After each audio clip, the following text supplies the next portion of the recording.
Hey AP PreCal, it's Miss Kosh. I'm continuing the day 2 of my polynomial notes. So I don't remember if this is currently 1.5 or 1.6, but I kind of swirled it all together. So we talked about this a little bit when we were doing linear and quadratic, but now we can see scenarios where it's no longer just linear or quadratic. I promised you that we would see things that were cubic, and here we go. And maybe even more than that. So, okay, so what do? I'm looking at the average rates of change. So from -6 to -10, I subtract 4.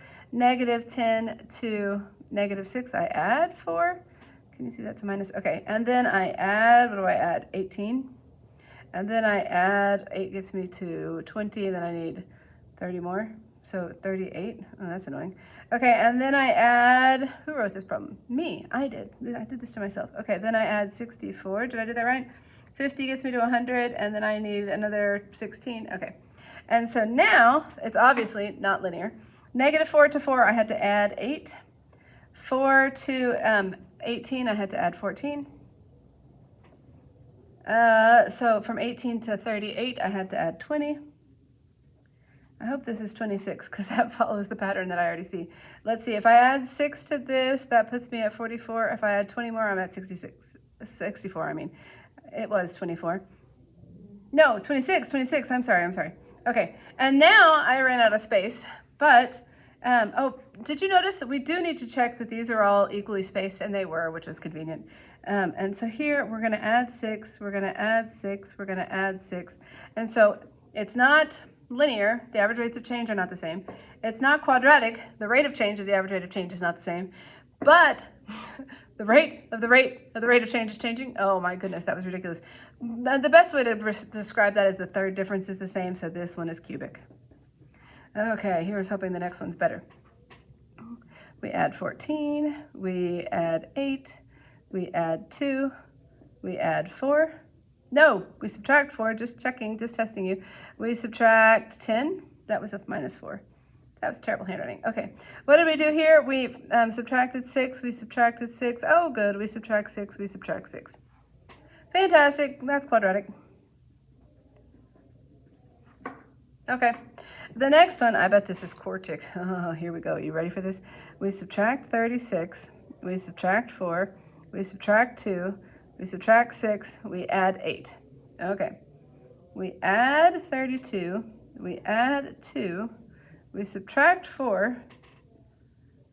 Let me know if you catch any mistakes. We add 14. Not linear, not quadratic. What did we do here? We subtracted 30. We subtracted 6. We added, did I mess up? We added 18. Oh, okay. So now I'm adding 24. So from -30 to get to -6, I have to add 24. I ran out of space. From -6 to 18, we add 24. So the next level is plus 24. So it's not linear, it's not quadratic, it's not cubic, it's quartic, which is degree 4. That was fun. Okay, they also discuss even and odd functions in this part of the course.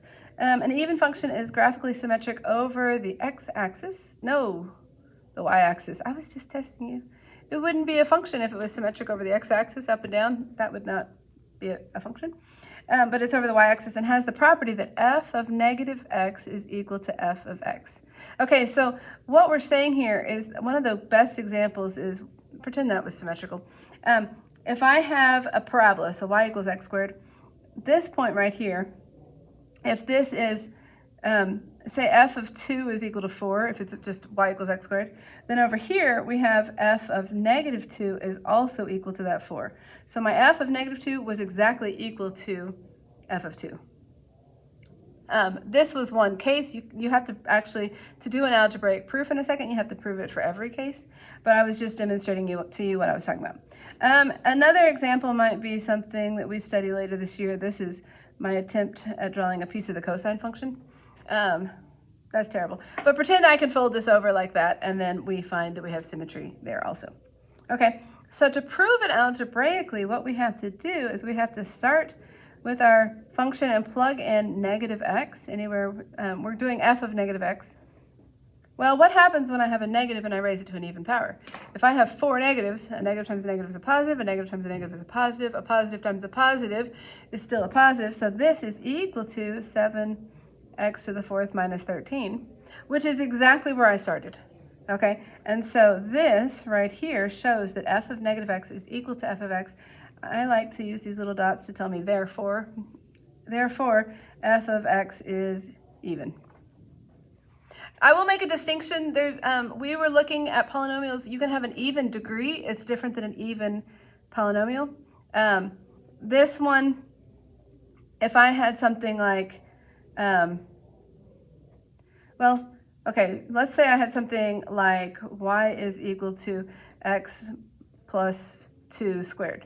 Okay, this is a quadratic that has been shifted to the left 2, and it's doing something like this. It doesn't have symmetry. If I expanded this out, it'd be x squared plus 4x plus 4.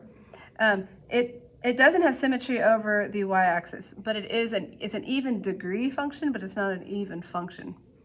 If I tried plugging in negative x, if I had negative x and I square it, and then plus 4 times negative x, and then plus 4, I would end up at a positive x squared, but now a negative 4x plus 4. And I changed one piece of it, which makes it neither even nor odd, but I haven't talked about odd yet, so I was jumping the gun a tiny bit. Okay, let's talk about odd, and then we'll call this video good. An odd function is graphically symmetric about the point 0, 0. And analytically has the property that f of negative x is equal to negative f of x. And so what this is telling us, and one of the easiest examples is if I have y equals x cubed. So say, hang on, I need the f. F of 2 cubed is 8. And over here, we would find that f of negative 2 is equal to negative 8. So f of negative 2, now once again, this is just showing you one example. It's not proving it for all the cases. This is how you have to prove it for all the cases. This is showing us that f of negative 2 was equal to almost this, but we had to make it negative. We had to change the sign of this. Does that make sense? Another one that we're going to talk about later this year is the sine curve, which we don't know yet, but this one has symmetry. Do you see how this piece, if I rotate quadrant 1 into quadrant 3, that's the kind of symmetry we're talking about. If I rotate this, and I'm like picking it up, you can kind of see it going this way. I can almost see it going better if I take this piece and rotate it down here. Anyway, this is that's what an odd function might look like. These are not the only examples, but there you go. Okay, oh, I meant to make this a g, and then I have a typo, my apologies. Okay, g of negative x is what we want to work with. 6 times negative x to the 5th minus 4 times negative x. If I have 5 negative signs, here we go. We have an even here, we have an even here, and we have an odd. I lied. We have a positive, and now a negative that's left over. This becomes a negative 6x to the 5th, and then a positive 4x. So now I can factor out my negative sign. And when I do, I have a negative, and this is exactly the function I started with. So I have proven that g of negative x is equal to negative g of x. Therefore, g is odd. And this would be kind of the scenario. So I changed this one when it was neither over here. We changed one sign, but you have to change all the signs to make it odd, or change none of the signs to make it even. All right, like, subscribe, comment, all the things, and I will see you in the next video.